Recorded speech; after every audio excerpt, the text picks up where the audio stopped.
Hello everyone, Donna here to share with you a bit about the future of working with American Indian and Alaska Native peoples for improved physical and mental health outcomes. Let's see.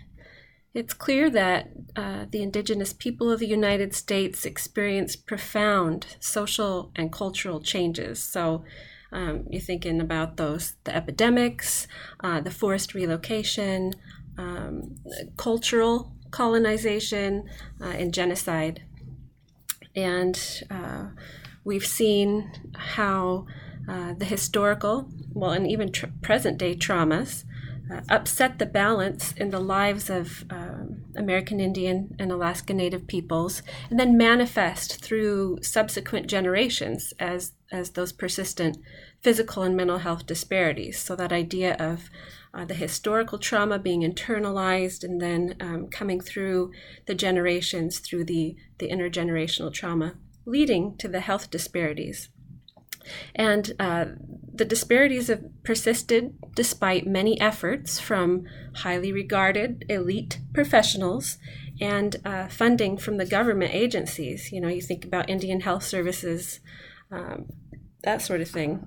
So despite all this, the help from the government, various foundations, universities, things are still not quite perfect. So when we consider the road ahead, we must acknowledge that approaching health disparities in our Alaska Native American Indian communities from this Western paradigm is really problematic. So you think about the common deficit-based perspective, the deficit-based model. It continuously focuses on the negative. We see it all the time. So you think, suicide, diabetes, and this deficit-based perspective tends to only address one health disparity at a time and predominantly uses objective measures like weight, blood pressure, that sort of thing, to evaluate a person's health. And so this focus on risk factors and health disparities really undermines the positive protective factors that are present in a lot of tribal communities. And it really fails to illuminate the strengths and promote solutions for addressing health disparities in a culturally appropriate way. So when you really stop to think about it, American Indian, Alaska Native peoples, they continue to flourish despite the enormous challenges that our indigenous communities have consistently been facing. And so our indigenous communities are calling for positive reframing of health with an emphasis on their unique community strengths. And so the first step toward moving forward is really addressing health inequalities. And it's important to recognize that while American Indian and Alaska Natives are often grouped together as one race, each of these 566 federally recognized tribes in the United States has its own unique way of framing and understanding the relationship between the individual, the community, and the whole holistic idea of wellness. So let's look at those things that have really helped our communities thrive.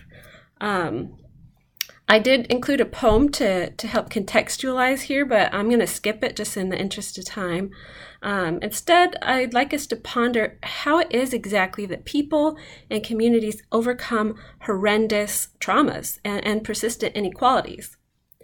And the key word here, resilience.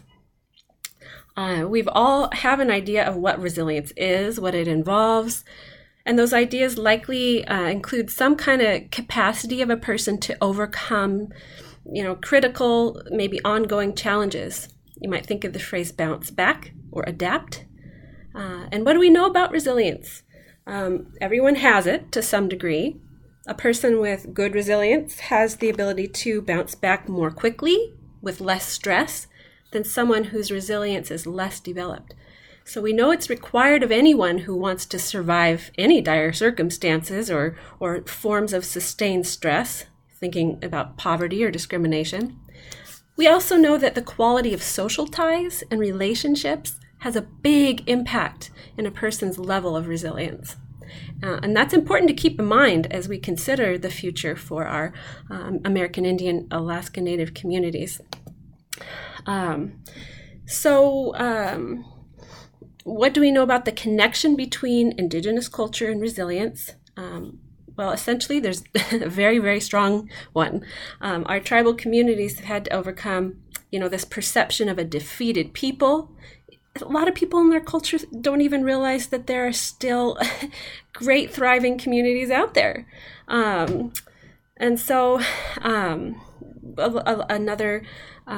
sort of perception that they've had to overcome is kind of a second-class treatment. They've had to prove to the government and others that they can be successful in a white man's world of American capitalism.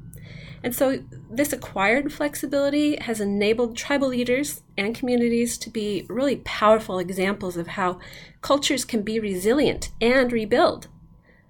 Within the last 100 years, tribal nations are rising up from the ashes of almost ethnic cleansing and third world neglect. And how has this happened? I mean, what makes our tribal communities so resilient? Well, it's rooted in the community's identification with and involvement in their culture. And many of the studies that I've read underscore the connection between people's well-being and positive cultural identity. So cultural identity and affiliation have been associated with positive health outcomes and the ability for Indigenous people to get through life challenges. American Indian and Alaska Native communities possess many strengths. They're rich in cultural heritage, tradition, language, and kinship systems. And these elements of tribal cultures are variables that influence how its members approach, interpret, and respond to difficulty. Cultural understandings, including those related to historical trauma, as well as current strengths, this can provide platforms for connection and kinship between tribal members, and it results in this shared meaning making of the past and the present and the future. This cultural orientation, quote unquote, can provide a sense of self-worth, social belonging, and purpose to help build resilience. The strong cultural identity provides a sense of belonging and offers many intergenerational, oftentimes with the many different generations, many different perspectives from which to draw when overcoming challenges.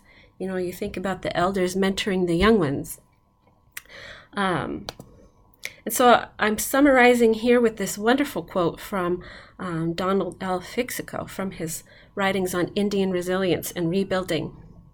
He says, "Indians have learned to move forward and prayed to overcome bleak times, to believe and weave a dream of the old and new, the tenacity of Indigenous spirit. To all Indians, it does matter. The rest of society should look toward Indian country and acknowledge the resilience of Native people and the rebuilding of their nations. The water gourd is half full." Thank you, guys.